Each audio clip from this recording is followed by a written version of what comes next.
or we're here because Krishna's misdeeds. He just put us into solitary confinement and show us pictures of earth, of water, and food. Sorry, you can't eat, but here's a picture. Make you suffer even more. So Krishna seems to be providing, to some people he's providing too much, and to other people they seem to be in lack of some things. So either Krishna is whimsical, he just likes some people's faces and he gives them extra, and he doesn't like other people's faces and he causes them to have some lacking. Or people, because of their own activities in this world, they're getting a certain result. The laws of cause and effect seem to be operative. If I do something bad to someone, then actually they want to do something, generally speaking, in reaction to what I've done to them. There's a reciprocation. So the laws of material nature, they seem to be a reciprocation to our own activities, and there must be a law maker and a law giver. Someone must have made the law that the sun's going to rise at a certain time, the sun's going to set at a certain time. Someone made the law that when we eat food, there's a process by which it can be digested, assimilated, and eliminated in all the different species of life, with all the varieties of food that the tiger eats, that the human beings eat, that the cows eat.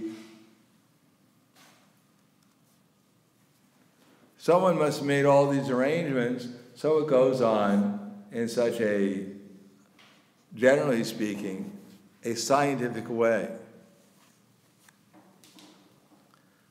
So all we can say is, even if we look at the material nature, we can see so many wonderful things that an intelligent person has created, as Krishna said, yad yad vibhudimat sattvam, Śrīmad Orjitam evava, tattav eva bhagachetvam mamate jangsa sambhavan. I know that all beautiful, glorious, and mighty creations spring from a spark of my splendor. Taiva bhavanai tena kim yatena tva arjuna vishtabhyaham idam krishnam ekam stena stito jagat. But what is there need for all this detailed knowledge with a single fragment of myself? I pervade and support this entire creation. So this is the illusory world where everyone is in prison. So what would be the spiritual world? What would it be like? There's descriptions in the Bhagavatam, or the Śrīmad Bhāgavatam Rita, of Gokumara going and visiting so many different places in the universe and seeing how much more wonderful the places that they go to are. He was in some village in India, then he went to Jagannath Puri and saw the opulence there. Then he went to Indraloka and saw the opulence there and was amazed. Then he went to Mahaloka and the opulence was further increased by many hundreds of times. He went to Tapaloka and saw the opulence there. He went to Brahmaloka, saw the opulence. He went through the coverings of the universe and saw that in each covering of earth and water and fire and air and ether, the opulence was multiplied many, many times. And finally he went into even the Brahmajyoti and saw that the opulence of the Brahmajyoti, the happiness there, surpasses millions of times the happiness we experience here. And then he went to Mahashiva Loka, he went to Vaikuntha, and the happiness was simply increasing until finally he reached the Vrindavan in the spiritual world, Goloka Vrindavan. And there the happiness was unlimited and always increasing. There was no end to the increase of the happiness there. Or as Prahaladananda Maharaj said, if the amount of happiness in Brahman it is said that the happiness we experience here 100 times the happiness they experience in Indraloka. And 100 times that happiness is on Mahaloka. And 100 times that happiness is on Tapaloka. And 1,000 times that happiness is in Brahmaloka. And 1,000 times that happiness is in Brahman. And if the happiness of Brahman was multiplied 100 trillion times, it wouldn't equal to an atomic fraction in one drop in the ocean of devotional service.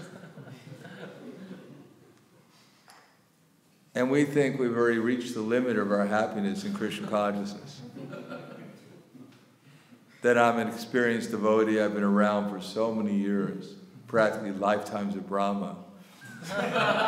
So many Brahmas have come and gone since I've joined the movement.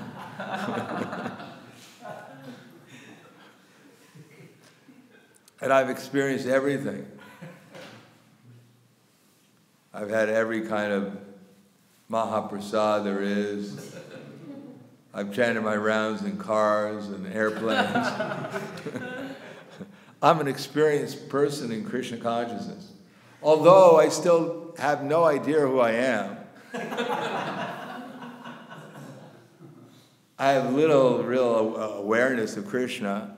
I'm quite conscious of my material body, and I still believe I might be my material body.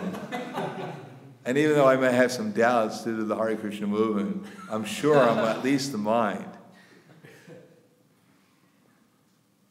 And even if I'm not my mind, still my conception of life I think is pretty good.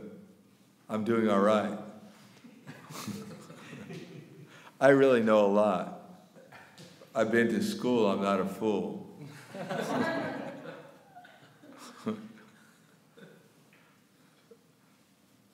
So as long as, therefore, the actual devotees, they become humble. Not because they, they try to be humble. Oh, I'm fallen, probably. I'm the most fallen. Step on me. I'm a blade of grass. No, they're not artificially humble because they've realized how unlimited, how opulent Krishna is, how unlimitedly loving Krishna is. Therefore, in presence of Krishna and his devotees, they feel, as the demigods are feeling here, awe and reverence. Inconceivable, astonishing, opulence in Krishna. Therefore, they have no choice but to manifest awe and reverence and become humble, seeing insignificant. What to speak? Well, we ourselves have to agree to give up this false ego that we're hanging on to. This idea that my shelter is this material ego.